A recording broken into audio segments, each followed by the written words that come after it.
जो आदमी चुनाव लड़ने से पहले हार मान गया वो बीजेपी की गोद में नहीं बैठा।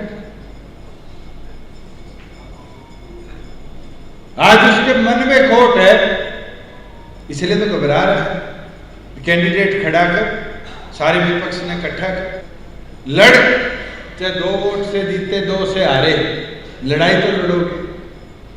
मैदान छोड़ दोगे तो अपने सामने वाले को मजबूत नहीं कर दोगे। एक और पर तो बयान देता है सरकार अल्पमत में है, देते हैं नहीं देते, प्रेस के साथ ही बता दें। एक और पर तो सरकार अल्पमत में है और दूसरा बयान कहते हैं राज्यसभा में हमारे पास नंबर नहीं है। ये दोगलापन है नहीं है? ये गांव में बैठ के, चौपाड़ में बैठ के, चौक में बैठ के चर्चा करोगे, आम जनता भी समझेगी कि दोनों की मिली भगत कितनी है। और मिली भगत तो रोहतक करनाल में दिखेगी।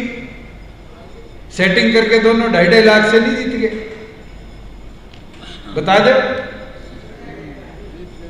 आपके करनाल की सीट में क्या किया? मजबूत की टिकट काट दी, बोधा सा दे दिया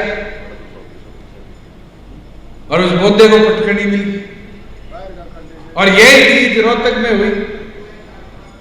आम जनता की चर्चा थी कैंडिडेट बदल जाएगा, बीजेपी जीत जाएगी, वहां वही कैंडिडेट रखे रखा कि आपने मेहनत की, निष्ठा के साथ मेहनत करी, विपरीत परिस्थितियों में आप लोग खड़े रहे।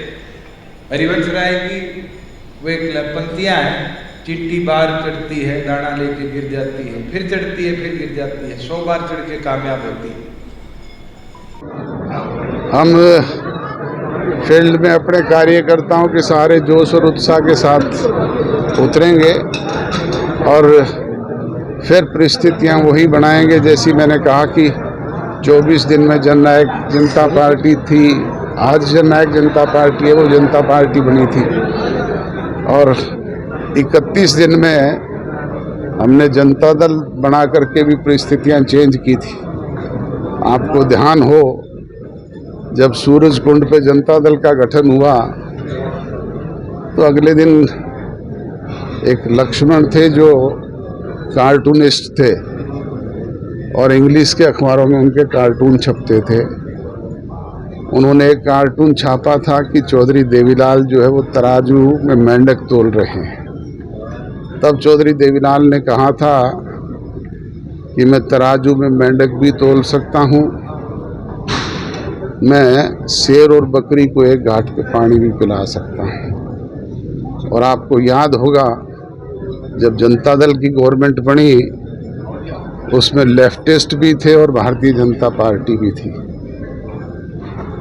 शेर और बकरी ने एक घाट पे पानी पिया था ना, तो वो काम भी कर देंगे। भूपेंद्र सिंह हुड्डा कह रहे हैं कि 60 सीट जीतेगी जी विधानसभा चुनाव में, बीजेपी 90 सीट पर जीतेगी। 400 लोग कहने वाले भी थे, उनकी क्या स्थिति है पूछो। जो लोग 400 कहते थे, 70 पार कहते थे, उनकी स्थिति क्या है? प्रजातंत्र में जनशक्ति ही सबसे बड़ी शक्ति है। ये निर्णय करना जनता का काम है, भूपेंद्र हुड्डा का काम नहीं है। भूपेंद्र हुड्डा को पता नहीं 60 टिकट तो कांग्रेस उसको खुद को देख ना दे, इस बात की क्या तसल्ली है? अरे लड़े तो वो राज्यसभा वाला लड़ लेना, रोका कौन है? ये राज्यसभा का चुनाव रहा, हम तो 10 के 10 सपोर्ट करने के लिए तैयार हैं। चल लड़े तो सही। बीजेपी विधानसभा चुनाव अकेले लड़ेगी या फिर गठबंधन होगी? परिस्थितियां बदलती रहती है राजनीति में। ये घोषणा भविष्य से पहले करना ठीक नहीं होता। जो स्थिति होगी सबसे पहले उसका आंकलन करके आपको बताएंगे, प्रेस को बताएंगे। सर आपको भी लगता है कि बीजेपी के साथ जाना भूल थी, नुकसान आपको हुआ इसका? अब सारी दुनिया कह रही है, मैं थोड़ा ही कह रहा हूँ। जो हमारे साथ घूमते थे चुनाव में, उन्होंने भी कहा कि इस बार माफ कर दो जी, विधानसभा में दे देंगे, अब कब के तो बीजेपी की रटक काट लेने दो। अरे मेरे को बीजेपी की तो क्या रटक काटोगे, हमारी काटोगे तो हमारी डाल काट दी। क्या उम्मीद क्या लगती है सर आगामी चुनाव से, क्या उम्मीद? मैंने कहा ना कि ये प्रजातंत्र में जनशक्ति तय करती है। धन्यवाद।